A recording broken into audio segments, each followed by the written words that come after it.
Hello, hello. Hey, hey. Welcome, namaste, to Rise of the Sacred Sovereign. Welcome. I'm Kalanidhi Das, Clarence Dow-Spielman. And I'm Jayashree Devi Dasi, Dow-Spielman. And today is our 9th wedding anniversary as grihasta ashrams, best friends. High five. High five. Homeschooling parents, business owners, and partners in everything. So we're very happy to be here with you today. Hi. As you join and say hello, we have a little anniversary wish, which is that you say hi and call out your favorite married couple in the world. And we'll shine a light on them. What's your favorite married couple in the world?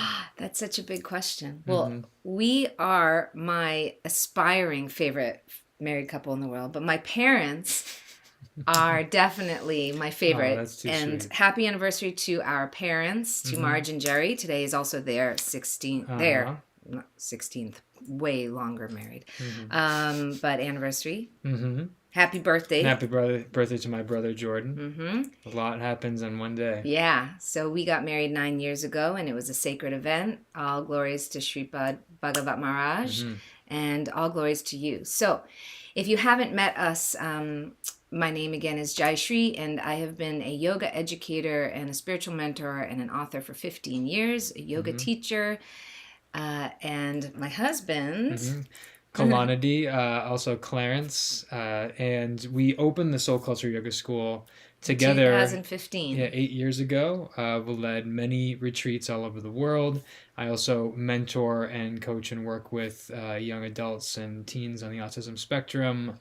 I'm a teacher, homeschooling dad, business owner, lover of life. And in 2019, we created the Soul Mapping Matrix online digital academy. So that we could bring what we were giving in the Soul Culture Yoga School as we were certifying teachers to a more online presence and bring it more to people. And so here we are talking about grihasta ashram on this Rise of the Sacred Sovereign. What's grihasta ashram?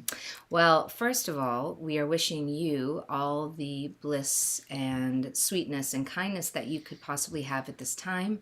We know it is actually a very powerful time and a difficult time for many. So wherever you are in your journey, hoping you are breathing in fresh air, that you are in touch with your loved ones, that you are able to rise as the sacred sovereign soul you are.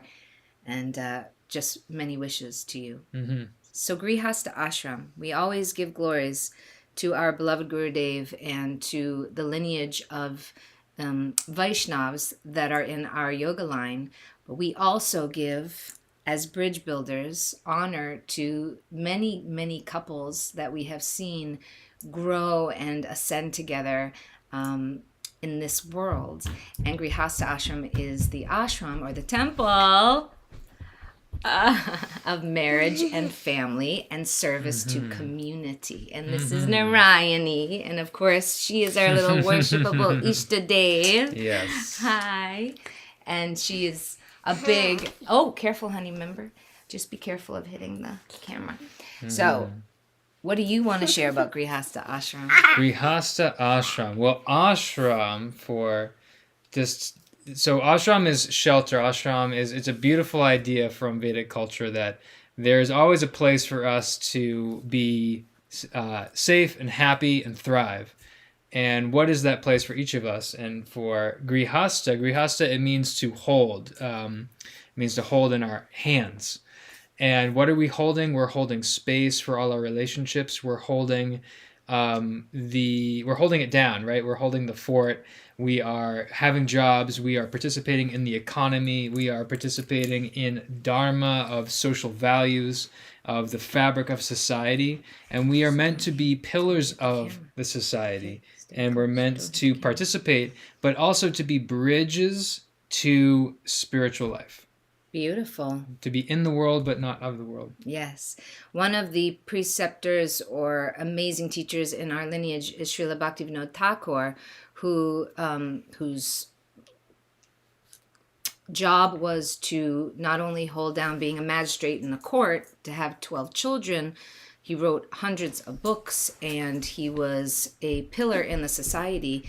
He didn't sleep too much, but he always speaks to the advancement of society in a way that was able to speak to people in a very real level on the timeline they were in, as well as speak to the sacred spiritual wisdom, principles, and values that are held. And he is one of the people that wrote.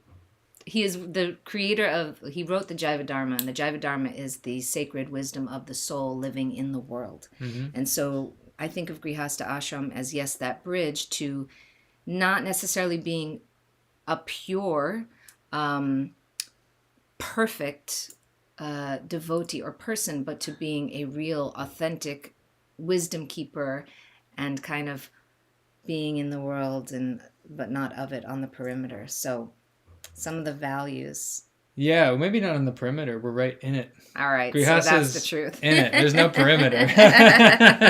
There's no dancing around. And that's actually what the Soul Mapping Matrix is about. It's about how do we actually bring our awareness and our presence, our soul-based presence, to wherever we are. And it may feel like, I'll speak for myself, Please. that this past year and a half, 2 years of moving, of changing so much in our lives and rooting here, there's been many a black hole that's popped up in, my own identity, in our community here and building, in how our marriage is defined contextually in our new environment.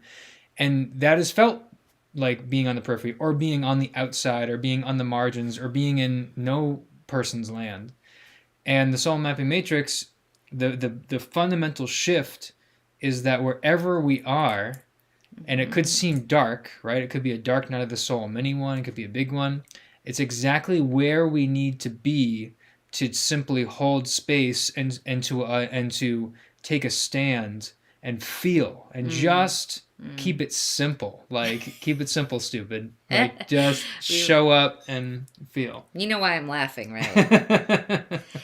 There are aspects to anybody's life where you go through years where you kind of have to forget a thing to learn a new thing. My mentor, who is an amazing astrologer, we have many, many amazing astrologers in our life, but the mentor I'm working with is, he is fundamentally working with women, because the goddess, of course, need to come forward and rise and hold so much wisdom inside that can only come through the female divine energy and female body.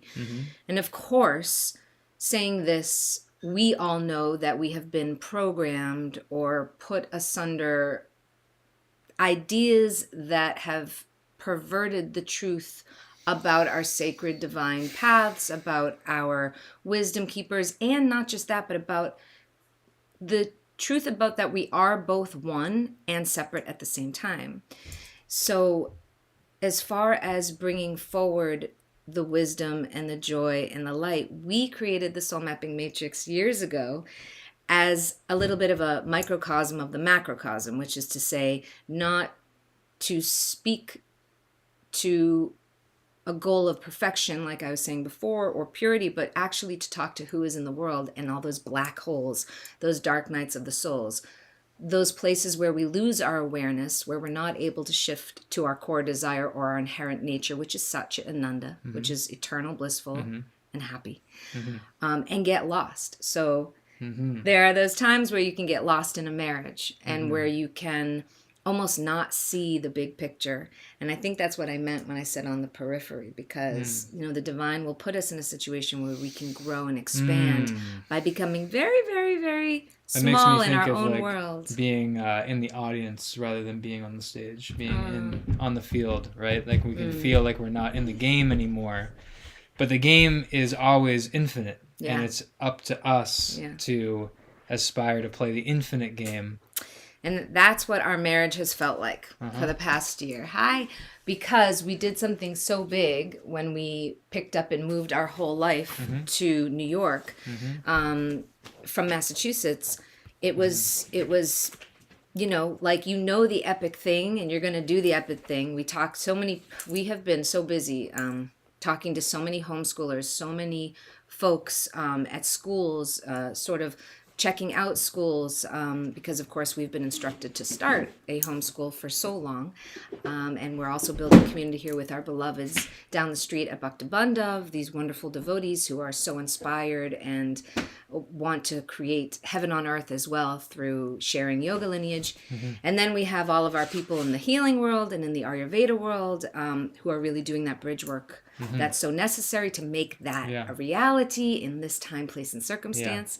So it's been really an epic upgrade for us. It has. And that kind of being in the game but on the sidelines too is like, you're the coach, you're the teacher, you're the student, you're playing the game. Well, it brings up for me, like for everyone that's here watching, what's the crossroads that your ashram, your grihasta ashram is on? Like what lines are crossing through your sacred space, your family, your friends, your sacred projects, your passion projects, your career, your spirituality, your spiritual family? Like what are those? Can you see that? Can you take a moment to just reflect on that? And say more about that line that you mean.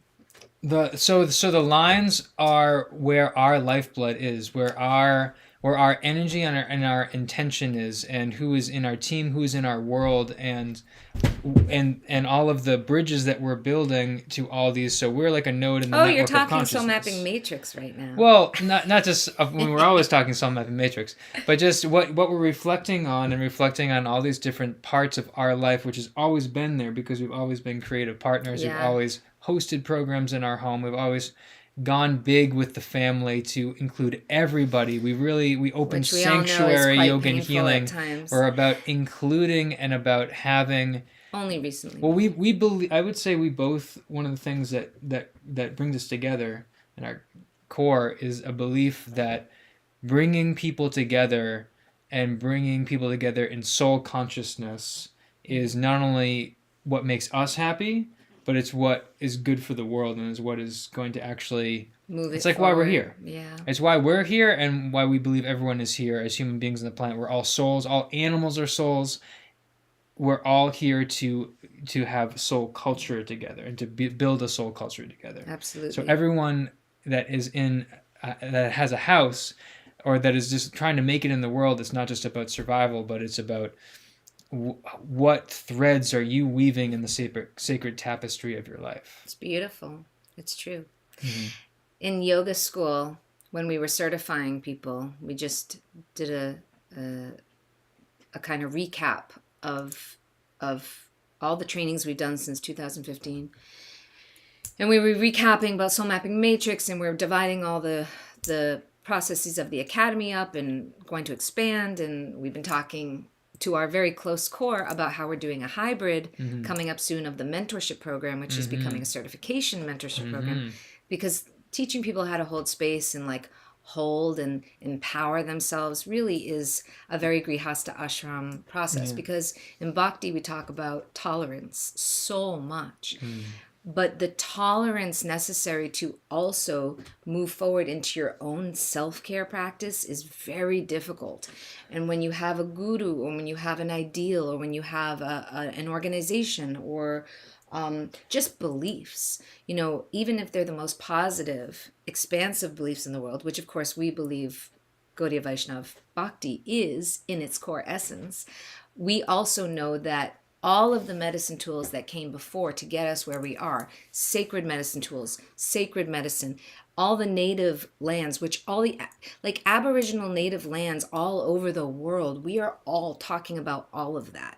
And what, you know, we're talking about so many tools and so many sacred people and so many souls in a time in this Kali Yuga era that have been suppressed, canceled, or just killed. Like literally the soul of so much medicine and the soul of so much healing, the attempt to denounce or degrade or just cover it up is very big. So our work as bridge builders is also to kind of come in, see what's happening, hold the space. And that is also what grihastas do. That's what ashram holders do. They hold, they keep, they love, they nurture, and that's what parents do. On the other side of that, the other side that we don't really want to look at or talk about so much in some ways is how difficult that can be, how ugly it can get, how painful it can get. Because I Well, that's why know, it's so important to have medicine tools, to have a well, and to team, have a to have system and rituals, to to have a have a system. navigation tools and Right. guides. Right. And Because yoga comes from the understanding that this world is, like karma's coming, problems are coming, there's nothing that we can do about it, and the world is made of tension. Like all the forces that have keep the planets in motion, that keep the tides turning, that keep, our bodies growing and dying. That is what this world is made of. We're not of this world, but we're in this world. So how do we accept that, have an awareness of that, and then work with that energy to up level it into what we would call the mode of goodness or balance or harmony or sattva, instead of downgrading it to heavier, darker, tamagun or just energy. being covered by tamagun all the time. Yeah. And we all fall prey, all of us souls, if we are at all empaths, if you are an awakening psychic or awakening to your psychic ability or empathy, through whether it's sympathy, through whether it's learning a modality like we do, like, Jivama energy healing or Reiki or massage or yoga, Acupuncture, craniosacral, herbalism. all these holders of these sacred medicine tools and wisdom keepers. This goes way beyond what is now here on earth. And today I really want to just celebrate you. I want to celebrate our ashram. I want to celebrate all the work we've done to kind of scrape and dig beneath the surface of what is seemingly presenting as either patterns or behaviors, and going to the next level of not only figuring out where that trauma is, because this is what we do. Yeah.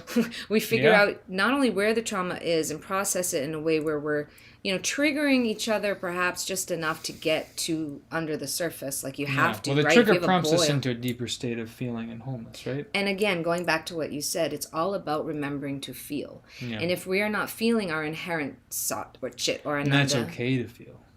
And yes, and then we're not connecting. If we're not connecting to feeling, and then the shift of that core desire to it is okay to feel. And actually, I remember as a child being innocent and joyful and loving, and I remember that was good.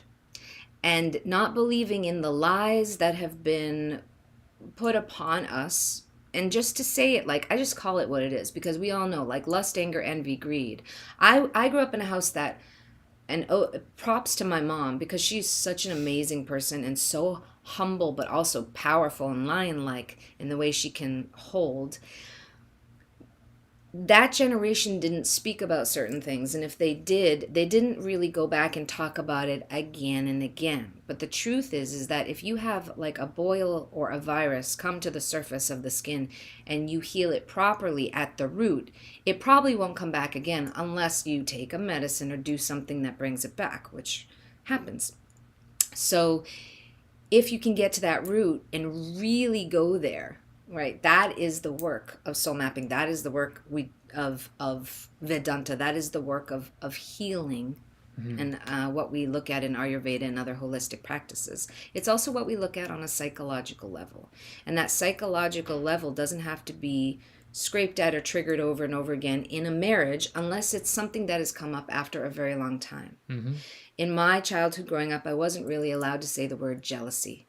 I think it was probably because my mom wanted to make sure we stayed really humble or something, but we were already kind of, that was our nature. So it's an interesting thing, because then if we don't talk about the thing, it's really easy to sweep it under the rug and not see it. Right. And I'm grateful for that whatever. can happen in marriages, that can happen in any relationship. That's where I was and sometimes it's okay, and sometimes you can move forward, but there come times when it's no longer possible to do that, either for anything that's coming up and or for the things that have been swept under the rug. There is a demand for a spring cleaning that must happen. Spring clean, rising. And you can see this, like, if you have an astrologer in your life, which we have many, and you're studying underneath a very amazing lineage for astrology, because it's part of the yoga culture. It's part of the system, is to have that there,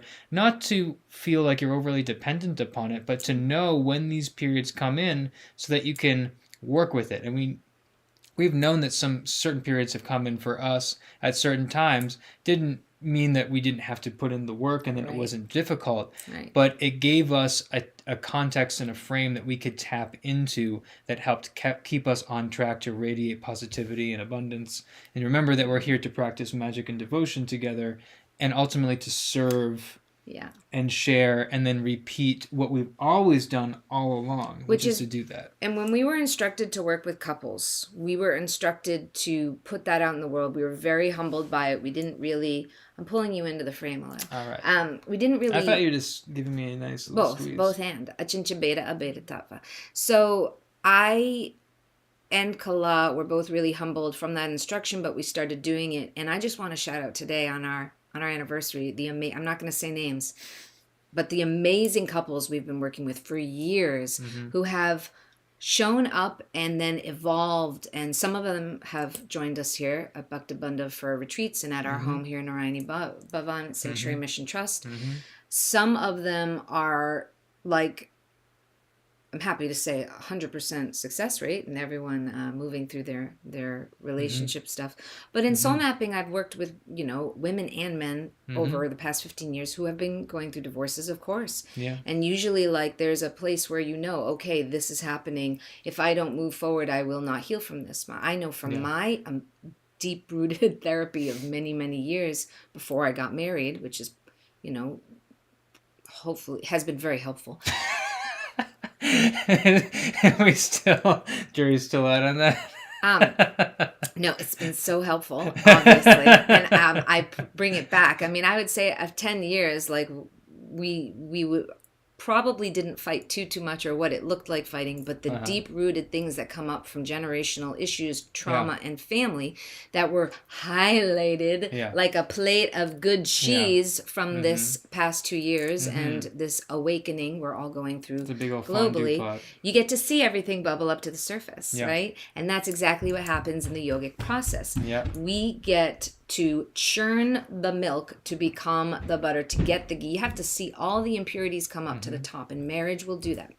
So my point about us working with couples and calling out our coupleship was actually because of what you were sharing so beautifully about the process, and that the process keeps going and it comes back over and over again. And I think the reason we were instructed to share it and put it into an actual system, which is definitely what soul mapping is because not all of us are capable of jumping into a spiritual group or lineage, or we don't all want or understand in this lifetime what guru might be, or what the tattva of a certain area in India is, or a certain area in China is, or a certain area in Siberia is, because or native Aboriginal medicine tools coming from Africa, or areas of Canada. we Australia, we are all small particles, part and parcels of the divine. We are made of that, and our souls are always going to come through, and we are made of desire. And as long as we can take our desire and focus it on a higher goal, which is where we go in soul mapping, and remember that the stuff underneath is going to bubble up and come to the surface, so we have tools to work with it, which is where most of us are. Like, and we stay need those sovereign. Tools. What I hear you saying is that is why we... Go ahead. Yeah, you interrupt. No. Well, what I hear you saying about our mission and what we're offering with the Soul Mapping Matrix, what we've offered with the Soul Culture Yoga School, what we've always done to work with individuals and help them to discover or remember their own inherent spirituality, to make that practically manifest in their life. Ourselves, too. Well, we do it with ourselves, and that there is a very real need to have a curriculum, if you will, and a framework for that, and a community around that is also not what am I trying to say? There's a certain thing that can happen, especially for individuals and for couples, when they enter a spiritual community, where their identity comes into contact with the collective identity, and that is not going to necessarily results. everybody. It's not going to necessarily work for everyone. It's not going to necessarily result in a spiritually positive experience for them. There's cult mentality and behavior that can come up. There's so many things that can... Not in our community. No, not in our community. But, but we have heard over the past lifetime from many communities where it does happen. There's because and this is funny. Forgive me for speaking heavily for just a moment, just 30 seconds. Do it. But do it. Our planet and we're recognizing and reckoning with so much pain and suffering right now, whether you talk about, sexual, gender, racial issues, class issues, all this stuff. There's people know that some wrongs have been done. Not sure exactly. There's lots of different ideas about how to move forward on that. But what is clear from looking at what has happened is that there's been so much fracturing and dismantling of cultures and of wisdom traditions and medicine traditions and multi-generational transmissions of wisdom and knowledge through elder relationships with the youth, with the infancy. All this amazing stuff has been broken apart. And those were there for so many reasons. And one of them is to help people to really reflect their humanity. Like, what is humanity? What does full spectrum humanity look like in a cohesive package to this land, to this time, to this place, to these people with these animal and plant brothers and sisters around them? And that's how humanity has lived forever. And then things have happened recently where that is not available to the majority of us.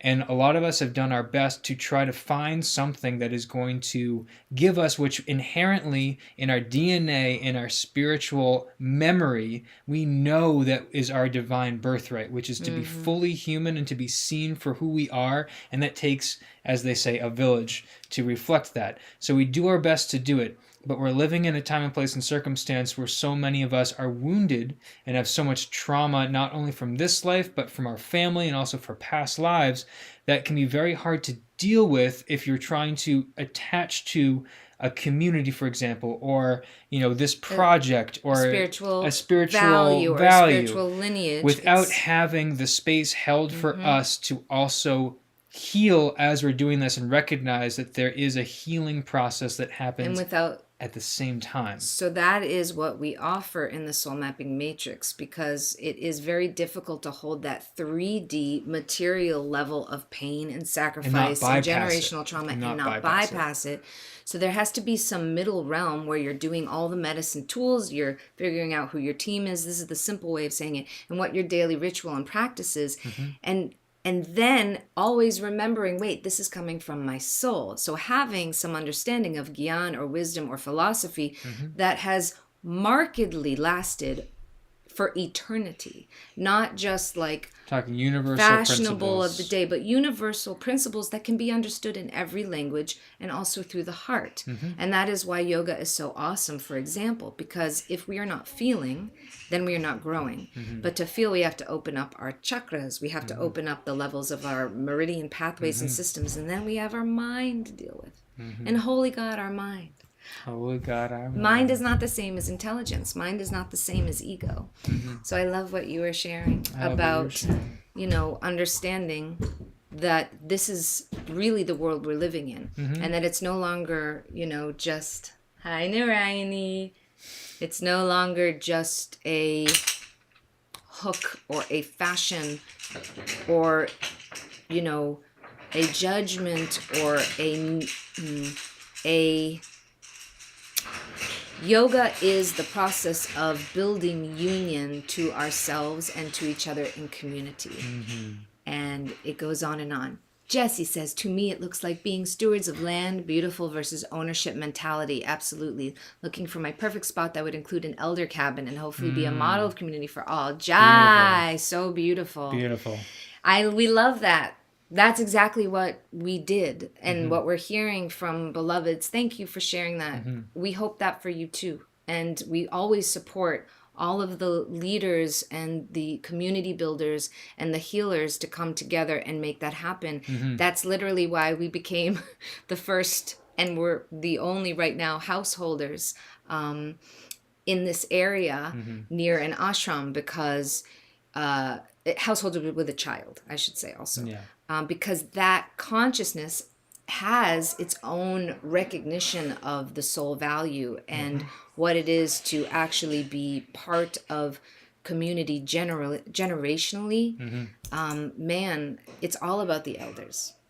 We always talk about And that. the youngins. And the youngins, because there's magic that needs to be nourished and kept in its nascent perfect form, Yes. but there's going to be life and pain, and when that trauma is awakened from the subtle body, right, in the child, how you hold that is going to depend on whether or not you have done the tools and you have done the work. Yes. And that's what grihasta ashram is for us. So, what is your wish? What is your anniversary wish? My anniversary wish is to align with my beloveds, what I call the Majestic Council, as you just shared, and for everybody who is really wanting to connect to their sacred power zone, which is a way of saying their soul, their soul's purpose, their beauty, and especially to continue working with the couples who are aware of how vital it is that the sacred divine goddess be uplifted and shined a light on. Whether you're a brahmachari, whether you are married, whether you are a sister or brother, whoever you are, just recognizing that the power is in the couples, the power is in the children, the power is in the elders all, and to practice holding space so that we can all be like happy bumblebees vibrating in the world that way and do the work. I want to meet you. I want to meet you. I want to meet all those people, and we want to host all those people and work with those people. That's what my grihasta wish is. Oh, and I love you. Oh. And you're my best friend forever. And I love all that we've created and we'll keep creating and all the work we've done. What about you, Kalanidhi? What's your wish? That's a tough act to follow. I'm sorry. That was a long one. May that wish come true. You could say it in 3 words. Yeah, say it in 3 words. 3 words is, come find bliss. Come find bliss. I love it. I love it. My wish in 3 words. I have to go right to the 3 words. All right. So my wish is masculine and feminine union. Really coming together in the full up level of what it means to serve and embody the divine feminine and the sacred masculine, and to be in relationship that is going to be appropriate to this new earth that we are living on. And that's what my Guru Dev instructed me to do. And that's what I'm trying to do too. Jai Guru Dev. Jai Guru Dev. Jai to the people. Jai to all you. Victory to all of you. Victory to all of you. If you'd like to learn more about what we're doing, we're always building everything up on jaishriyoga.com. Soul Culture Homeschool we're sharing and building a new school eventually. In Soul Mapping Matrix, there are courses that are being released almost weekly now as we are breaking the Soul Mapping Matrix into little bite-sized mini courses, and we have other things in the works that we're very excited. Yes, we'll be the rolling it out all mentorship summer. and the yoga school as we hybrid that, and we're going to be releasing news about upcoming retreats that will be happening all year, and to make those retreats really accessible, available, not too expensive, just always, working towards building community and loving on our friends and family. Jai. JaiShriYoga.com if you want to learn more about that. Thanks, you guys. Thank you. Thanks for being part of our anniversary. Yeah, thank you. Jai Shri Radhe. All right. Haribol. Haribol. Be well. Meep.